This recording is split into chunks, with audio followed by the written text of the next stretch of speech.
Hi friends, இன்றைக்கி எல்லாம் குளித்து முடிச்சுட்டு இன்றைக்கி சாப்பிட வந்தாச்சு. பாருங்கள், இன்றைக்கி கிரானம் முடிஞ்சதுன்னு அடுத்த நாள் நல்லா குளிச்சுட்டு சாமியெல்லாம் கும்பிட்டு சாப்பிடலாம். ஓகே ஃப்ரெண்ட்ஸ், நீங்களாம் சாப்பிட்டீங்களா? சாமி கும்பிட்டீங்களா?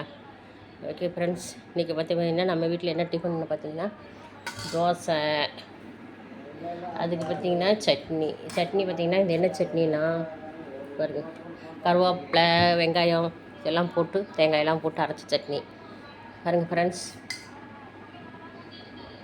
ஏன்னு கேட்டிங்கன்னா முடிஞ்ச வரைக்கும் கருவேப்பிலையெல்லாம் பாருங்கள்,